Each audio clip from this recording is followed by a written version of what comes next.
जो भी आपने बातें रखी हैं अपने मानपत्र द्वारा जरूर रखी है, माननीय मुख्यमंत्री ले जाऊंगा, लेकिन वास्तविक तौर पे कुछ बातें जो मैं आपको बताना चाहता हूँ कि जो आपने राशि की बात की है, तो हरियाणा प्रदेश में सबसे ज्यादा राशि रखी गई है, जबकि पूरे देश में 1.5 लाख की राशि थी, 1,80,000 की है, वो भी बढ़ा दी गई है।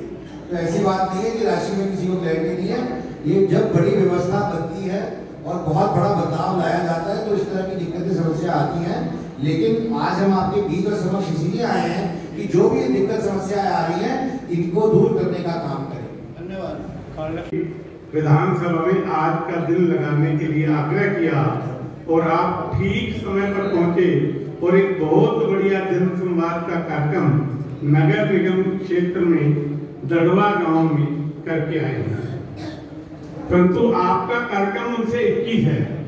भूखड़ी से नाम मांगे तो हमने भूखड़ी का नाम दिया था और इस जनसंवाद के मुख्य अतिथि के साथ था हमारे पार्षद जी और वीरेंद्र चावला जी और सबसे बढ़कर इस गांव की सरपंच, महिला सरपंच जो बहुत सक्रिय रूप से अपने बच्चों जन संवाद अर्थात जनता से मिलकर उनकी समस्या लग आए थे। ठीक इसी प्रकार का जन संवाद का कार्यक्रम हुआ था और आज बात पहुंच जाएगी। आपका मोबाइल नंबर उस पर होना चाहिए। आपको जरूर एक हफ्ते में 10 दिन में या फोन आएगा या बातचीत की जाएगी या मोबाइल नंबर पर मैसेज आएगा, समस्या का समाधान किया जाएगा। पूरे जिले के अधिकारी हमारे साथ जुड़े हुए हैं। आपकी कोई भी समस्या होगी, आपकी समस्या मौके पर ही उसका निर्धारण किया जाएगा। तो आप अपनी एप्लीकेशन अवश्य लिख लें। का मौका मिला, लोगों की दिक्कत समस्याएं सुनने का मौका मिला और जो इस इलाके की गांव की दिक्कतें थी उनको सुनने का मौका मिला और सारा प्रशासन था, हमारे विधायक जी, हमारे मेयर, सब लोग यहीं पर थे और कोशिश यही है कि इस पहल से माननीय मुख्यमंत्री जी के आदेश पर कि लोगों के बीच में जाएं, उनकी समस्याएं समझें और जो समस्याओं का समाधान तुरंत हो सकता है किया जाए और उन तक ये बात पहुंचे कि लोग क्या चाहते हैं। यही मुख्य तौर पे इस कार्यक्रम का औचित्य था और मुझे लगता है काफ़ी हद तक ये सकारात्मक रूप से इसका फायदा मिलेगा। सर, इसमें जैसे लोग जनप्रतिनिधि पे विश्वास भी करते हैं, जनप्रतिनिधि समस्या व्यक्ति कहीं ऐसी भी होती नहीं रह जाती हैं। आज इस तरह से लोग कह रहे थे कि बात रख दी गई बट काम होते नहीं। देखिए, स्वाभाविक सी बात है कि 100% काम तो पूरे नहीं हो पाते हैं और प्रयास रहता है जनप्रतिनिधियों का कि किसी न किसी तरीके से ज़्यादा काम हो सके लोगों को। जो काम छूट गए, किन्हीं कारणों की वजह से फंस गए, कोई कारण होते हैं जो कोर्ट के अधीन होते हैं, कोई और विषयों से कारण रहते हैं, तो जो भी कारणों से लोगों को दिक्कत समस्या रहती है, हमारा प्रयास यही रहता है और माननीय मुख्यमंत्री जी का और माननीय प्रधानमंत्री जी का भी यही प्रयास रहता है कि लोगों के बीच में जाइए, उनकी बात सुने और उनकी दिक्कत समस्या दूर करने का काम करें। ज़्यादा से अच्छा क्या हो सकता है कि जनता के प्रतिनिधि हैं, हम सब जनता के प्रतिनिधि हैं, उन्हीं के बीच में जाएंगे उनके। ज़्यादातर समस्याएं किस तरह की आ रही हैं सर सामने? देखिए, विभिन्न प्रकार की समस्याएं हैं। कोई गली मोहल्ले की समस्या है, पानी की निकासी की समस्या होती है, कहीं कोई फैमिली आईडी की समस्या होती है, कहीं किसी चीज़ की समस्या होती है, विभिन्न तरीके की समस्याएं होती हैं। ऐसे कार्यक्रमों का उपलक्ष्य ये होता है कि जो भी समस्या है, विभिन्न विभाग जितने भी हैं सरकार के, वे सारे एक जगह आते हैं, एकत्रित होते हैं ताकि लोगों के समाधान निकल सके। बहुत 2024 आगे चुनाव वर्ष, अभी 5 राज्यों के चुनाव भी डिक्लेयर हुए। चुनाव चलते रहते हैं, ये तो काम हमारा दायित्व है कि लोगों के बीच में जाएं, तो हम तो ये चुनाव से इससे जोड़ने की जरूरत नहीं।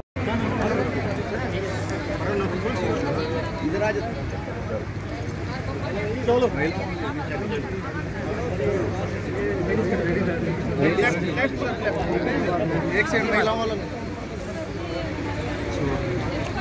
इसकी फोटो खींचो। इसकी बात और हमारे बच्चे इसके काम रहा अच्छा, इसमें आपने कोई बनाया मांग मैं आपकी बात रखूंगा माननीय मुख्यमंत्री, मुझे पूरा विश्वास है। आपके विधायक जी भी हैं, मेयर साहब भी हैं, सब मिलके करेंगे। आप निश्चित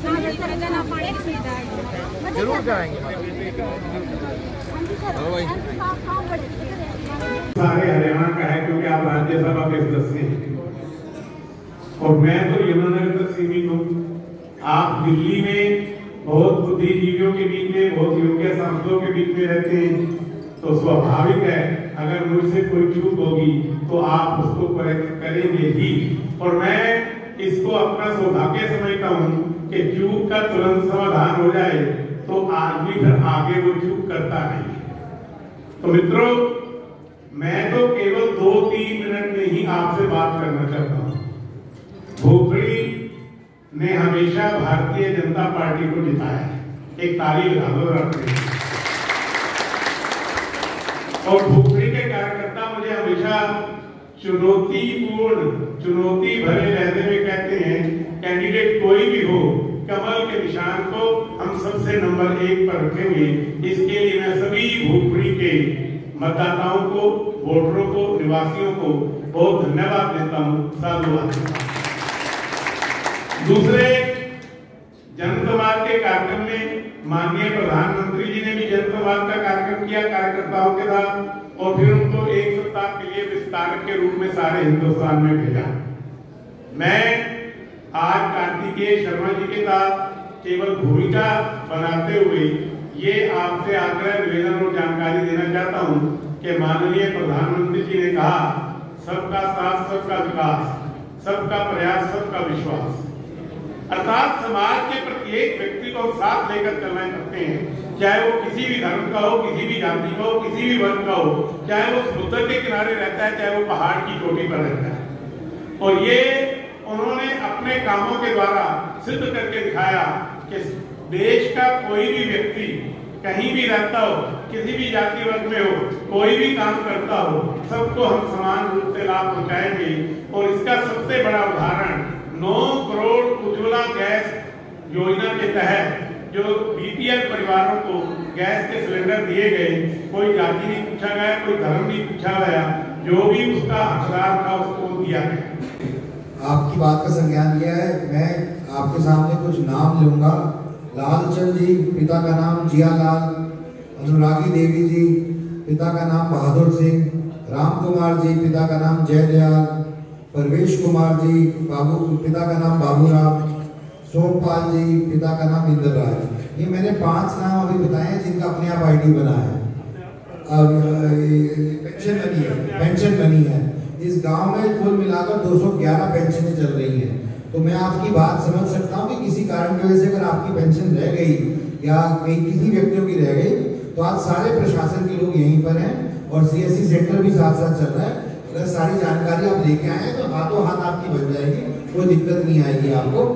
मैं आपको निवेदन करता हूँ कि आप तुरंत यहाँ पे अपनी जानकारी डॉक्यूमेंट लीजिए, आपकी हाथों हाथ जानकारी बन जाएगी। पर आपके गांव में 211 अतिरिक्त लोगों की पेंशन बन चुकी है और 5 नाम मैंने आपको दी जिनकी ऑटोमेटिकली बनी है।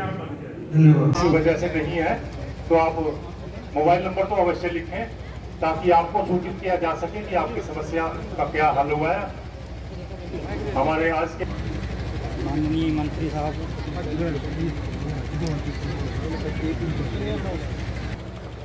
हमारे यहाँ पहुँचे हुए मंत्री साहब, विधायक साहब और मेयर साहब और जो भी यहाँ पहुँचे हैं, मैं सबसे पहले तो उनका धन्यवाद करता हूँ। मैं सरपंच हूँ गाँव दड़वा माजरी से। साहब, मेरी खुद की तो कोई परेशानी नहीं है। परेशानी एक स्कूल के ऊपर से है कि हाई वोल्टेज तारें गई हुई हैं स्कूल के ऊपर से। इसी स्कूल के ऊपर मेरे ही गांव का स्कूल है, तो बच्चों को करंट लगने का डर बना रहता है। 24 घंटे पेड़ से टकराती हैं तार। हर बार हर दूसरे तीसरे महीने पेड़ कटवाने पड़ते हैं। जो सर, ये हमारी अभी नॉलेज में आ गया है, ये 20 या 1 महीने के अंदर ये तारें रिमूव कर देंगे। क्योंकि सर आगे मुझे पता लगा है कि रूट नहीं है जाने का, तो केबल जैसी अरेंज होगी ना जी, तो इसको हम स्पेशल एस्टिमेट में ही रिमूव कर देंगे जी। ठीक है, आप नंबर ले लीजिए कृपया करके, अब इससे कॉन्टेक्ट कर लीजिए। आगे सर कोई केबल नहीं है, नहीं हमारे पास, जैसी केबल अरेंज होगी हम कर देंगे।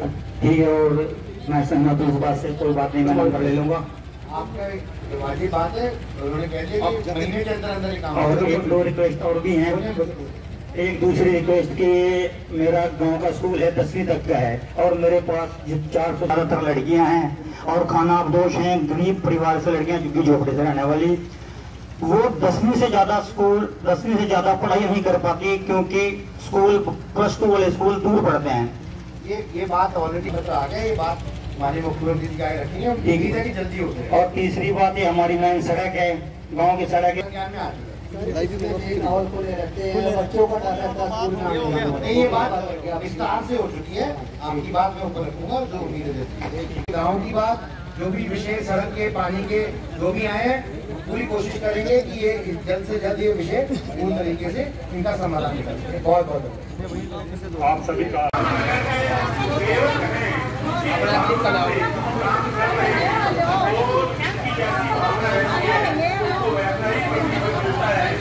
सेवा के रूप में आपकी सेवा में हमेशा सरकार हुए उतने काम नहीं किए, अपने उससे ज्यादा काम इन 2 वर्ष के कार्यकाल में किए और अभी में हो रहे हैं। और यमुनानगर उनसे अछूता नहीं रहा। पार्कों में जिम में झूले लगाने का काम, स्वर्ण जयंती पार्क यहाँ पर बनाने का काम, सारे पार्कों के कायाकल्प का इन दिनों में वैध हुई है, ताकि लोगों को मूलभूत सुविधाएं उन कॉलोनियों में उपलब्ध करवाई जा सके, सड़क दी जा सके, वाटर सप्लाई दी जा सके। सबसे ज्यादा फसलें 14 न्यूनतम समर्थन मूल्य पर खरीदी जाती हैं। भावांतर भरपाई योजना लागू करने वाला ऐसी व्यवस्था की है। माननीय प्रधानमंत्री जी ने उज्ज्वला योजना, 9 करोड़ गैस के सिलेंडर और चूल्हे मुफ्त वितरित किए बीपीएल परिवारों को। माननीय प्रधानमंत्री जी ने प्रधानमंत्री आवास योजना का भाव नहीं रहेगा और जब वो अपनी बात कहना चाहें तो फिर जो कॉमन बातें हैं उसको उसमें वो कवर हो जाएगी। ये सब ये ओबीसी धर्मशाला है क्या हमारी? ये स्कूल वहाँ पे हमारी धर्मशाला बनाई जाए, स्कूल यूज कर ओबीसी। अपनी अपनी समस्याएं दे दें, उस पर मोबाइल नंबर और आधार कार्ड की कॉपी अवश्य लगाएं। आधार कार्ड नहीं होगा तो मोबाइल नंबर से निकल जाएगा। शहर की ये शान है, यहाँ पे कोई भी सफाई कर्मचारी ईएस टुगेदर से नहीं आ रहा है। जो कभी यहाँ खराब होता है, गंद फैलता है, वो भगवान की कृपा के ऊपर है। कोई उठाए ना उठाए, कभी 15 अगस्त से 26 जनवरी आया तो उसको साफ किसी ने करवाया। बारह ईएस टुगेदर से यहाँ पे कोई काम नहीं हुआ। कोई माली नहीं है, मालूम नहीं इस पार्क का कोई मालिक है या नहीं है। तो इसके बारे में आपसे अनुरोध है। हम पार्क में कहते हैं this is damaging the image of the party as well. It is a big slur on the party. ये सब कारण है अजीत को बुलाने। ये पार्क का मेंटेनेंस में है नहीं है क्या, सफाई का है इनका इशू? देखो सर, कभी हुई नहीं आज तक। हरजीत जी, नेहरू पार्क में सफाई कर्मचारी नहीं जाते क्या? सर डेथ होगी सर पीछे, तो अभी परमानेंट तो नहीं जा पा रहा सर। 1-2 दिन में बाद करवाते हैं हम कर्मचारी लगा के सर। परमानेंट एक कर्मचारी अगर परमानेंट करवाए तो उसकी देखरेख नहीं होगी। नहीं सर, परमानेंट अभी फिलहाल नहीं है सर, लगा देंगे। पहले था। हाँ जी, उसकी डेथ होगी सर। पहले था डेथ होगी तो आपने रिप्लेसमेंट नहीं दिया? नहीं सर, परमानेंट एक लगा देंगे जी कर्मचारी। सर 10 साल से नहीं है, ये कल परसों की बात कर रहे हैं। ये चौहान साहब बैठे हैं, मालिक बैठे हैं पार्क के। ऐसा है, इसमें क्या विषय है? ये तो एक बहुत ही प्रमुख लोकेशन के अंदर है शहर, मतलब काफी मान्यता है जी सर नेहरू पार्क। इसकी देर में क्या दिक्कत है? बजट की दिक्कत है इसमें में आपको? नहीं सर, सफाई एक्चुअली जो माली का काम घास कटाई का तो अलग है सर। वो आरडब्ल्यू के पास है, जो अंदर की घास कटिंग वगैरह है। तो शायद आरडब्ल्यू के पास नहीं है क्या ये पार्क? सर माफ करना, ये पार्क इतना बड़ा है, एक मालिक इसको मैनेज नहीं कर सकता। मेरा कहने का मतलब है कोई नहीं। अगर यहाँ पे आस्था का विषय नहीं है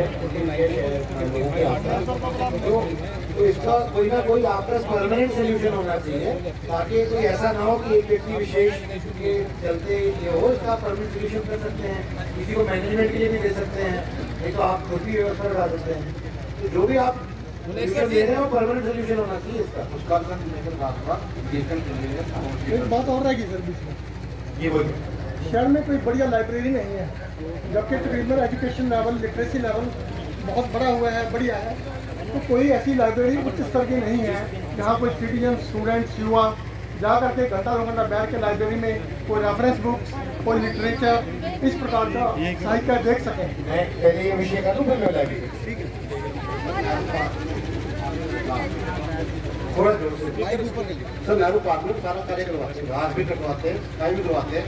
हमारे माननीय नेता में संज्ञान में हर बात हो सकता है कि कभी सफाई ना हुई, लेकिन ऐसा नहीं करवाते। हो सकता नहीं और सर माननीय मेयर साहब के बदलेंगे भी बदले, यानी कि अगर एचडीएफसी जैसी कंपनी नहीं किया तो ऐसी कंपनी को दे या आरडब्ल्यू को दे जो इसका ठीक तरीके से संज्ञान दे।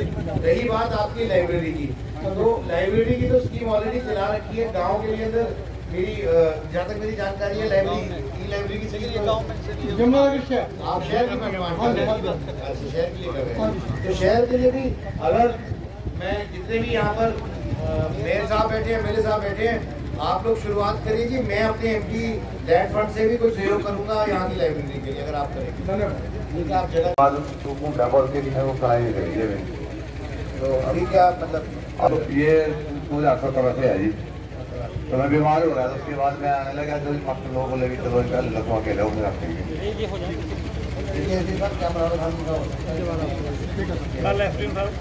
आप समय लेकर जाके मंगलवार को आ जाए, मंगलवार को एसपीएम साहब हैं जगाधरी में, ये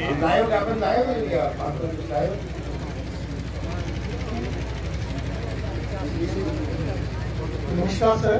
नमस्कार जी।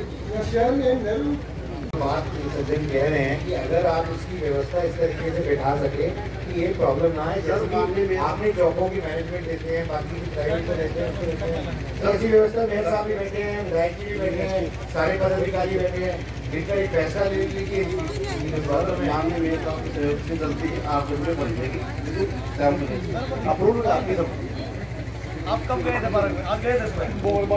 आज की बात छोड़ दो, वही आप बोल रही पार्क में जाते हैं, मालूम है सर, मैं जानता हूँ आपको। तो कितने दिन पहले पार्क में गए थे? मैं तो भाई साहब हर रोज जाता हूँ पार्क में। अगर सीएम साहब वाला प्रोग्राम होता ना, हमारा जन स्वाद वाला, पार्क अब तक बिल्कुल नीट एंड क्लीन हो जाता। एक मैं सुनो मेरी बात, 3 दिन मैंने स्वयं खड़े होकर के वहाँ सारा का सारा कटिंग कराई, पुलिस लाइन से वहाँ ट्रैक्टर बुला करके सारी घास कटवाने का काम किया, और थोड़ी बहुत रहेगी जितने कटिंग सेटिंग है सारा करने लग रहे हैं, और उसको आरडीपी को देने लग रहे हैं पार्क को। पहले क्या था, हमने एसडीएफसी को दिया, एसडीएफसी ने प्रॉपर हमारा काम उस पार्क का नहीं किया। और आपकी जानकारी के मुताबिक मैं आपको समझ से मुझे बताना नहीं चाहिए, लेकिन मैं बता रहा हूँ, मैंने चीख करके नेहरू पार्क के लोगों को सबको कहा कि इसको डॉप्ट कर लो, डॉप्ट कर लो, डॉप्ट कर लो। आपको सारी जानकारी यही है, क्योंकि मेरा अपना पार्क से 100 मीटर दूर रहते हैं, मैं भी वहाँ, और उसी पार्क के 50 मीटर दूर में मेरा। यही बात वो लोग कहते हैं, मेयर साहब भी आते हैं, विधायक साहब बता रहा हूँ ना जी, वही बता रहा हूँ। अगर आप पार्क की तरफ घुसोगे, लेफ्ट साइड में कितना कचरा पड़ा था, 3 ट्राली हमने परसों उठाई, हमारे कर्मचारियों ने वहाँ से, हम सारा उसको करने लग रहे हैं। और आज डेट सुनो मैनेजर साहब, आज डेट है कितनी 13, आज मुझे 20 तारीख के बाद उसकी पिक्चर, आज की पिक्चर उसके जाकर के 20 तारीख को बताना, और बहुत ज्यादा इसको आरडब्ल्यू को देने लग रहे हैं। ओके, तो आपको मेयर साहब ने दिया है और प्रशासन अधिकारी ने भी दिया है कि, और एमएलए साहब भी बोलते हैं कि 1 हफ्ते के अंदर आप जाकर पार्क की परिस्थिति देख लीजिए, मेरा प्रोसेस करा दीजिए, ताकि 1 हफ्ते में है, हो जाएगा ये सर, हो जाएगा। चलिए एक बात और बता दीजिए एक्टिव साहब, जब ये बिजली का मीटर लग जाएगा तो आपका सारा अमृत योजना के तहत डला हुआ सीवरेज सिस्टम काम करना शुरू कर देगा? बिल्कुल कर देगा। या आपकी ठीक है, आप कृपया करके इसको कराइए साथ में। हम तो पानी से बहुत परेशान है जी, बहुत ही ज्यादा, बड़ी भी सारी कुट्टी पड़ी थी, बरसातों में बहुत बुरा हाल होता है जी। इधर छोटे बच्चे हैं, इधर ये अभी तक हो चुका है, बात हो गई है, इसमें कार्रवाई बहुत जल्दी शुरू हो जाएगी, आप निश्चित करें। सर मेरी लैंड होने की जमीन है, उसकी रजिस्ट्री किसी और के नाम कर दी गई है, मैं ऑफिस से आके चक्कर काट चुका हूँ, पर उसका कोई समाधान नहीं है। जैसे था गाँव बढ़कर आ गया, आज ही सॉर्ट आउट करवा दूंगा सर। मैंने आप मुझे दे दीजिएगा, लेकिन जानकारी लेकर उसमें क्या है इनको जरा आप तुरंत। सर मैंने सेम विंडो भी लगा रखे है, ट्विटर भी कर रखा है, कोई वो नहीं। आप अपना मांग पत्र मुझे दे दीजिए मुख्यमंत्री जी के पास, लेकिन जो भी आपका विषय है आप तहसील के साथ एक भी तुरंत बताइए, और क्या विषय बताइए। सर मेरे नाम से रजिस्ट्री हो रही थी, किसी और की कॉपी लेके चेक करवा लेता हूँ सर। आप तुरंत एक्शन लीजिए, क्या है। ठीक है सर, मैं कर लेता। Thank you sir. इसके साथ के जो कागज है ना आपके पास आप दे दीजिए, क्योंकि सीधे मुख्यमंत्री जी के पास जाएंगे। ठीक है सर, आप दे दीजिए, पूरे करके दीजिएगा। हमारे मुख्यातिथि जी श्री कार्तिक शर्मा जी, विधायक अरोड़ा जी, और जो अफसर साहब पहुँचे हैं, मैं उनका अपनी ग्राम पंचायत और गांव की सब साथियों की तरफ से हार्दिक अभिनंदन करता हूँ। हमारी विधायक से भी पहले बातें हुई, कई बार हुई हैं, हमारे कुछ समस्या ऐसी हैं जो आज तक भी समाधान है। विधायक जी ने हमारा उनका टाल बनवाया, बहुत अच्छी बात है, बहुत अच्छा है। हमने विधायक जी से एक उनका टाल के लिए अगर स्कूल की तरफ रिक्वेस्ट करी है और उसका भी हम ये कहते हैं कि हमारा जल्दी से जल्दी बढ़े। दूसरी हमारी समस्या एक और है सरकार से, हमारी पानी की समस्या बहुत ज़्यादा है। ये नलवी नहर खुदी मारी, इससे हमारा सारा गाँव डूब जा। विधायक जी ये कह रहे थे कि मैं इसको संसद में पूरे जोर से उठाऊंगा और हर बार ये टूट जाती है बरसात के दिनों में और बहुत समस्या हो जाती है। एक समस्या हमारी हो रहा है जी, 11,000 की लाइन है बड़ी पुरानी, हमारे रविदास मंदिर जी के ऊपर से गुजर रही है, कुछ बस्ती के ऊपर से भी गुजर रही है। मेरा सरकार से ये निवेदन है कि वो भी करवाई जाए। एक और सरकार से हमारी अपील है, एक हमारा रास्ता यहाँ से मानकपुर मिलता है, कृपा करके उसको भी हमारा वो करवाना करें। और जो ये फैमिली आएगी मेरे भाई साहब पंकज जी ने बताई है, ये करीब करीब वो समस्या आ रही है। सरकार ने अपने आप ही भरवाई लिए बढ़ाई है और अपने आप ही उनमें ये नहीं पता क्या किया, किसी की 3 लाख बना दी, किसी की 5 लाख बना दी, किसी की 2 लाख बना दी। ये तो कोई समझ में नहीं आया। ये सरकार का काम है जी, वैसे है जी। और मैं अपने गाँव की तरफ से, पंचायत की तरफ से कार्तिक जी का जो काम आए हैं उनका हार्दिक धन्यवाद करता हूँ। धन्यवाद। शुक्र है। मैं सिर्फ 2 बातें आपके समक्ष रखना चाहूँगा कि अभी विधायक जी ने कुछ बातें बोली। देखिए, मेरे को तकरीबन 1.5 साल हुआ है सांसद बने और विधायक जी की बात की मैं पुष्टि करता हूँ कि यमुनानगर क्षेत्र का भी मेरी जीत में उतना ही योगदान है जितना कि बाकी एरिया का है, जिन्होंने मेरे को जिताने में और राज्यसभा सांसद बनाने में बहुत बड़ा योगदान है यमुनानगर का। पहली बात। दूसरी बात कि ये मेरा गोद लिया हुआ सांसद क्षेत्र भी है, संसद क्षेत्र भी है, तो ये एक औपचारिकता भी मैं आपके बीच में करने आया हूँ। माननीय मुख्यमंत्री जी का आदेश है, माननीय प्रधानमंत्री जी की सोच के तहत जिस काम को उन्होंने शुरू किया है, जिन नीतियों को उन्होंने शुरू किया है, उसको सुचारू रूप से ग्राउंड पर उसका काम हो सके, लोगों की जो दिक्कतें समस्याएं हैं वो दूर हो सके और एक ही जगह सारे अफसरगण, सारे MLA साहिबान, हमारे मेयर, जितने और लोग हैं, पार्षद, सब लोग, हमारे SDM साहब, सब लोग एक ही जगह एकत्रित इसलिए हुए हैं कि आपकी समस्याओं का समाधान निकल सके और जो समस्याएं आप अपने मांग पत्र, शिकायत पत्र किसी भी माध्यम से मेरे समक्ष रखेंगे, उसको माननीय मुख्यमंत्री जी तक पहुंचाने का काम करना ये मेरी जिम्मेवारी है। देखिए, मुख्यमंत्री जी ने कहा कि जितने भी राजनेता हैं और चुने हुए व्यक्ति हैं उनको लोगों के बीच में जाना चाहिए और लोगों के बीच में जाकर उनकी दिक्कत समस्याएं समझनी चाहिए और उनका उचित जो भी तरीका निकले उसका समाधान निकालना चाहिए। और यही बात है जो माननीय प्रधानमंत्री जी ने भी अपने वक्तव्य में कही। मुझे याद है कि जब हम नए सांसद बन के आए थे तो उन्होंने नए सांसदों को बिठाकर एक बात बोली और कहा कि देखिए, जब वे खुद मुख्यमंत्री भी नहीं थे या प्रधानमंत्री भी नहीं थे तो ये सोचते थे कि जब मौका मिलेगा जनता का प्रतिनिधित्व करने का एक सांसद के तौर पे या एक विधायक के तौर पर, तो हम लोगों को अपनी चीजों को कितनी गंभीरता से लेना चाहिए। उनकी ये बात मेरे दिमाग में, जहन में घर कर गई और मैं उसी दिन से इस बात को लेकर लोगों के बीच में जाने का प्रयास करता हूँ। ये मेरा ही क्षेत्र है, मेरा संसदीय गोद लिया हुआ क्षेत्र है, तो कोई औपचारिकता नहीं है। जो भी आप आवेदन देंगे, जो भी आप मांग पत्र देंगे, उसके बाद भी प्रत्यक्ष या अप्रत्यक्ष तौर से मैं आपके बीच में मौजूद रहूंगा, आता रहूंगा। आप पूरा प्रशासन आपके बीच में है। मैं आश्वस्त करके जाता हूं कि ये कोई औपचारिकता नहीं होगी, हम लंबे समय तक जुड़े रहेंगे। बहुत बहुत धन्यवाद। आप कार्रवाई शुरू।